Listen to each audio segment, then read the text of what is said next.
Hi, welcome back to Pitt Perspectives. I'm Emma, And I'm Liliana. and welcome to our first Pit Stop episode. Now, a Pit Stop episode are going to be shorter, bite-sized episode, no longer than an endurance race pit stop.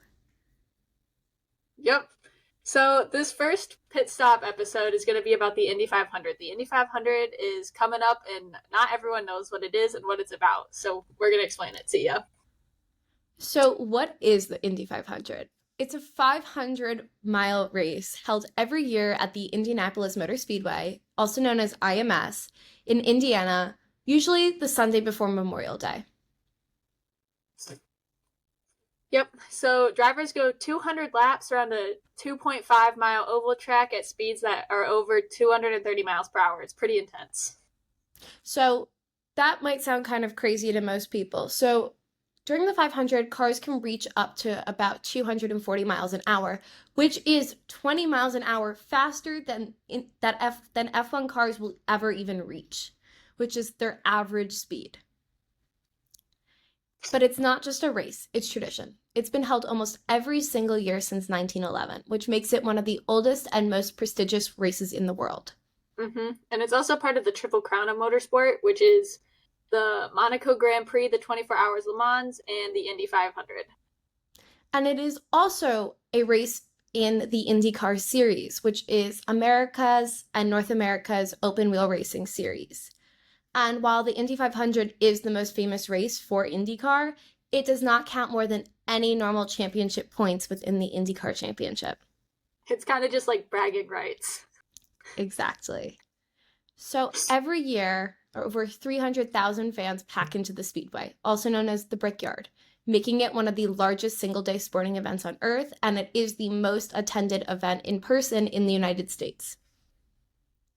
And it's called the Brickyard because sporting event. It's called the Brickyard because the track was originally paved with bricks.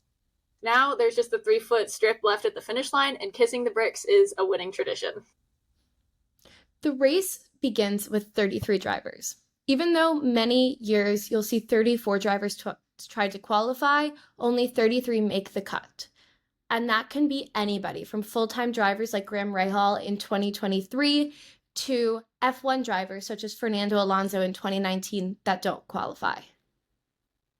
And qualifying isn't your usual one-day thing. It takes place 2 days. It's Saturday and Sunday of the weekend before the race.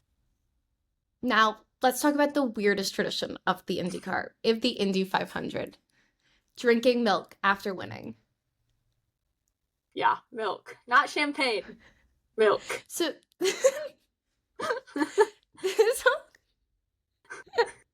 that was so unenthusiastic. Yeah, milk, not champagne.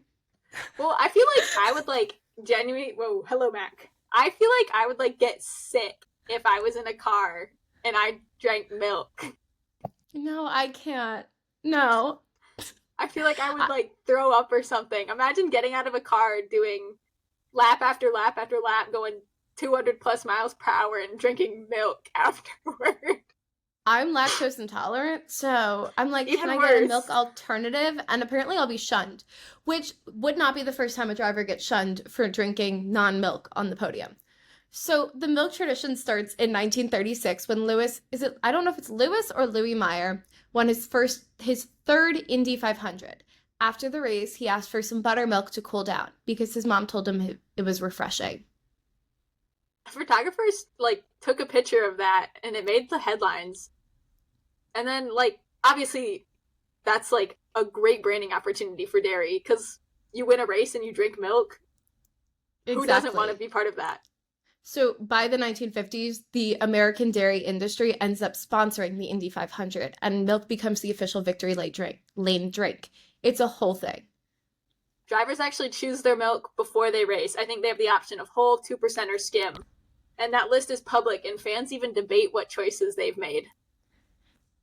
It's actually super interesting how they what they pick in certain things because on the podium in, I forget what last year, was it 2021 or 2020? Whatever, Helio Castroneves won his last podium. He won with Meyer Shank. and he had strawberry powder with him and put it in his milk, so he had pink milk because the Meyer Shanks were pink that year. I love that. But if you were not to get milk, like Emerson Fittipaldi did in 1993 to promote citrus farming in Brazil, he had orange juice. The crowd will literally boo you, which I think is wild, but it's very true to Indy 500. Very traditional, but kind of crazy. It's traditional in the least traditional way possible. Yeah. Like, and so the last thing, like the trophy, insane. So the Borg Warner trophy is a silver trophy that features the face of every 500 winner. And it is so creepy. Why does Joseph Newgarden look so different between 2023 and 2024? He looks like a different person. It's terrifying. I'm freaked out by the trophy. I want my face in the trophy. We'll see you running the 500. You will see me run the 500 just to get my face on the trophy. Anyways, thanks for listening to our first pit stop episode. Now you know the basics to prep for the race.